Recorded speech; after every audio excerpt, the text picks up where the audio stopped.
dando continuidade, a gente vai inverter a ordem das próximas duas palestras. Então, adiantando, chamo então o Dr. Miguel Mitch Neto, diretor científico da Brela, para falar sobre modelos in vitro.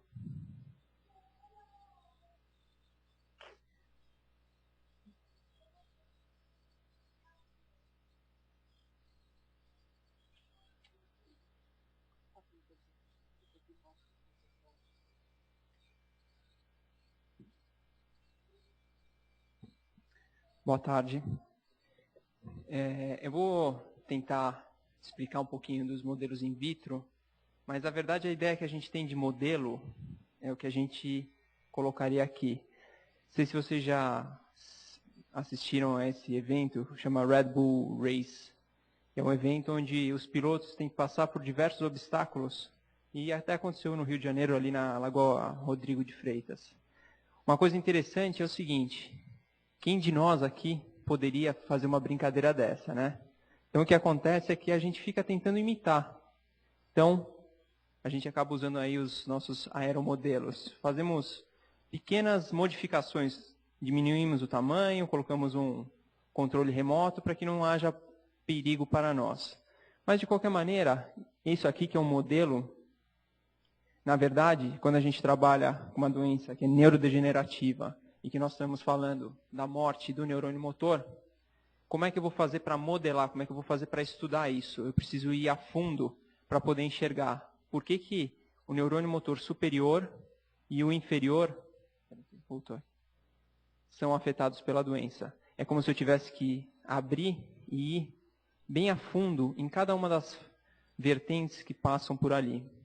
Então, a ideia aqui de modelo de ELA é possibilitar, na verdade, o estudo do neurônio motor em si. Para responder a pergunta que a Melinda deixou aí para a gente, por que o neurônio motor é suscetível em contrapartida das outras células do nosso corpo? Então, os mecanismos que foram propostos, né, e a gente discutiu já, mas vou ficar aqui, fica mais fácil. Os mecanismos propostos para a morte dos neurônios motores já foram abordados em outras palestras, então contemplam o estresse oxidativo, a excitotoxicidade, a formação de agregados e a inflamação também. Como é que a gente consegue chegar nisso? Como é que a gente consegue chegar nessa verificação? Eu posso dizer, não, a formação de agregados, ela leva sim à degeneração. Como que esses agregados provocam a morte do neurônio motor? Então, aqui só para tirar da nossa mente aquela ideia de que ciência é feita por gente que está de avental branco, com todo descabelado, com um monte de tubos saindo fumacinha. Na verdade, isso aqui é só um dos aparelhos que a gente usa para fazer uma técnica aqui que a gente chama de pull down. Eu não vou entrar nos méritos do pull down, mas a ideia é a seguinte: o nosso modelo ele vai se complicando de acordo com a pergunta que a gente tenta responder. Então, eu tenho que ir passo a passo. Se eu tenho uma alteração num determinado gene, e isso causa uma modificação de uma proteína, dentre as perguntas que surgem são: como que essa alteração modifica a ação da proteína?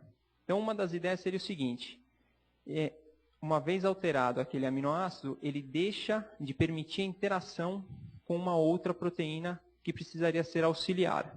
Então, nesse caso, o que a gente teria?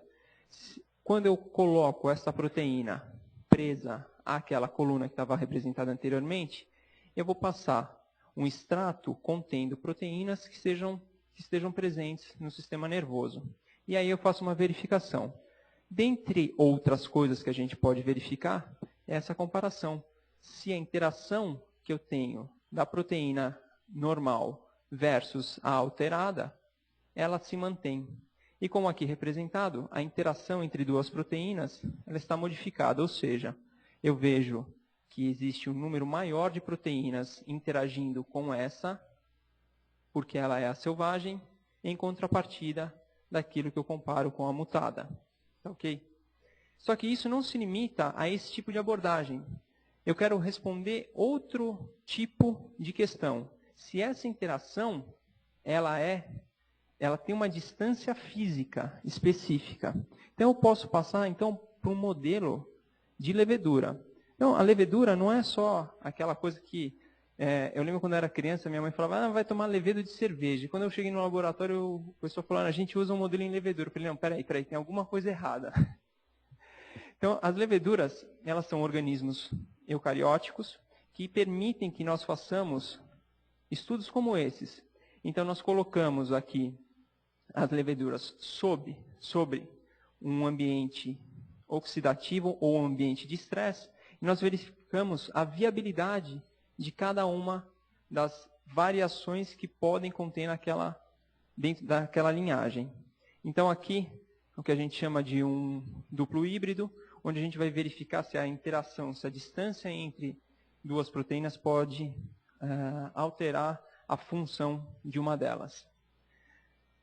Passando um pouquinho mais à frente, quando a gente quer responder questões como, bom, o gene está mutado, a proteína vai estar alterada e eu gero a formação de um agregado. Todos nós ouvimos falar que tanto a SOD1, quanto a TDP43, quanto o FUS apresentam agregados citoplasmáticos. Isso é proveniente de estudos onde a gente verifica diretamente o tecido do paciente. Mas e quando eu quero olhar para outras formas, quando eu não tenho o tecido do paciente disponível? Então a gente usa essa tecnologia de inserção de genes, onde a gente pega o gene com a mutação e o gene sem a mutação, e a gente coloca dentro de uma célula e faz uma superexpressão. Por que a gente tem que fazer a superexpressão? Para que eu possa estimular e fique fácil para eu poder enxergar. Apesar da nossa avançada tecnologia de detecção, a gente ainda tem muita limitação para enxergar pequenas variações dentro da célula. Então nós temos que lançar mão de mecanismos como esses. Então quando a gente superexpressa uma proteína dentro da célula, essa proteína estando alterada, ela forma então esses agregados. Tá certo? E é interessante porque eu vou até discutir isso um pouquinho mais à frente, mas muitas vezes o que a gente enxerga no modelo, a gente não enxerga no outro. E aí passa aquela discussão, qual é o modelo que está certo? E, na verdade, os modelos eles têm que servir especificamente para as perguntas que nós delimitamos.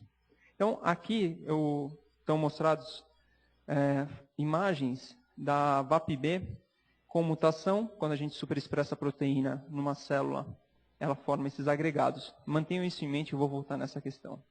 Então, dentre esses modelos de superexpressão, o que a gente olha também não é única e exclusivamente a formação do agregado, mas se essa proteína ela consegue ser solúvel, ou seja, se ela consegue ser utilizada pela célula, ou se ela vai ficar imobilizada. Então, aqui está um exemplo da proteína mutada que ela acaba sendo imobilizada. Usando isso, a gente volta naquela ideia. Bom, mecanismos propostos, a gente comentou dessa formação de agregados.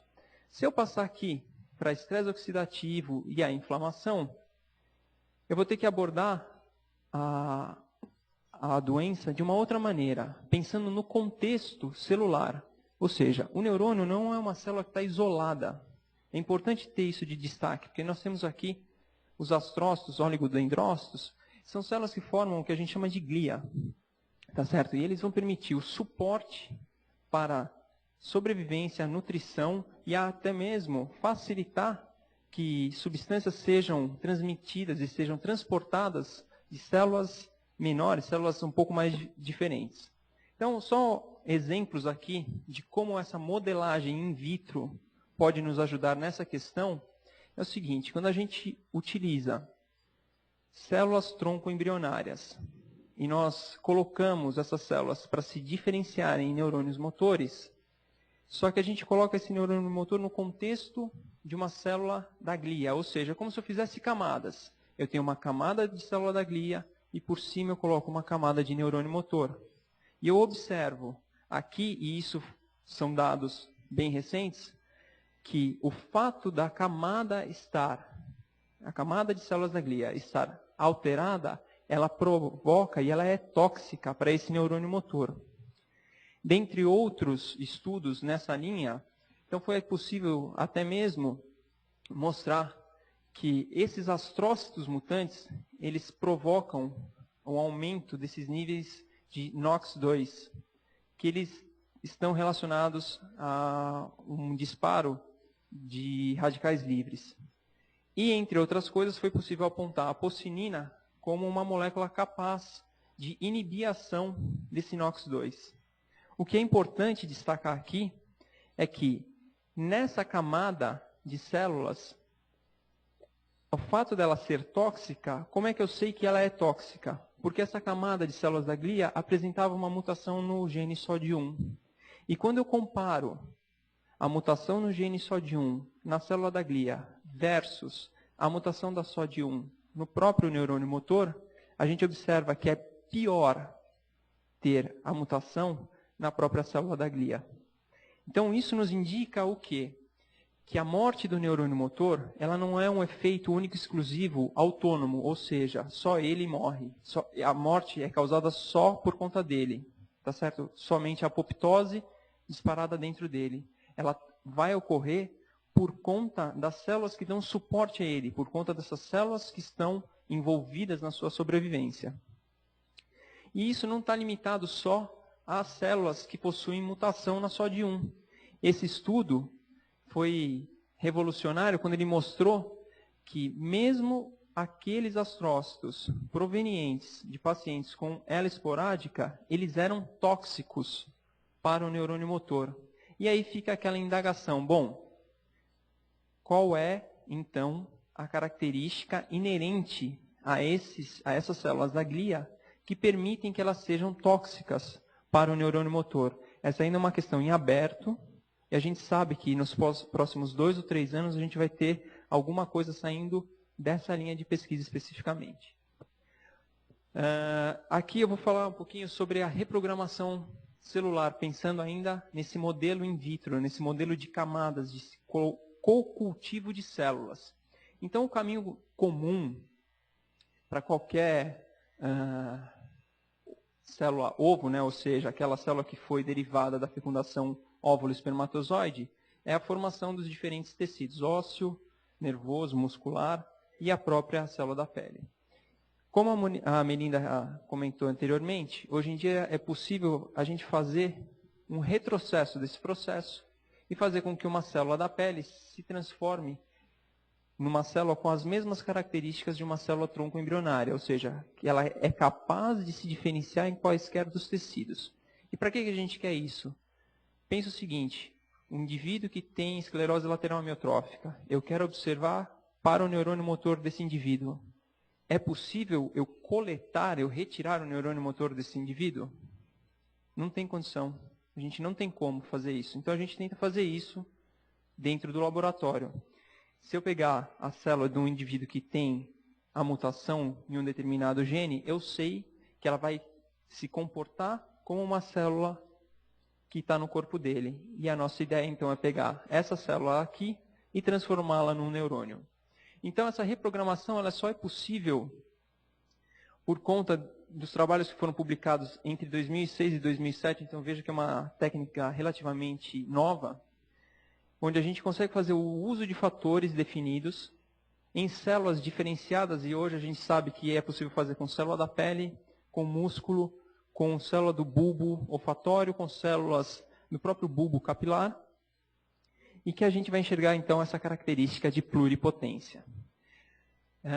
Nesse estudo aqui de 2008, foi mostrado que as células de pacientes com esclerose lateral amiotrófica poderiam passar por esse processo, e que não importa a idade do indivíduo. Neste caso, os 2 pacientes que foram coletados eram 2 irmãs que tinham idades de 80 e 82 anos, mostrando que a idade do paciente ela não interfere nessa reprogramação celular.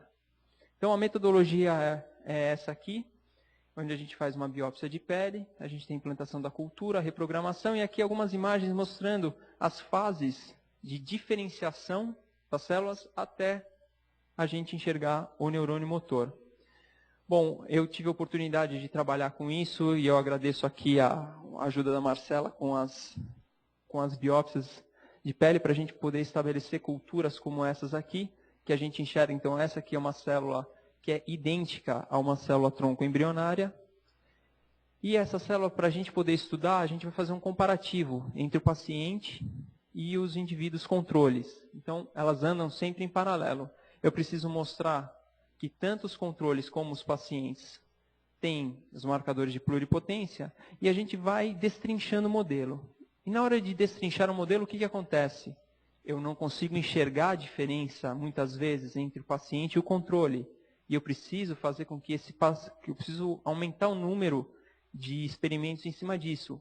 O padrão deles, nesse caso, era muito semelhante, porque eu estava trabalhando com as células ainda no estágio inicial de desenvolvimento.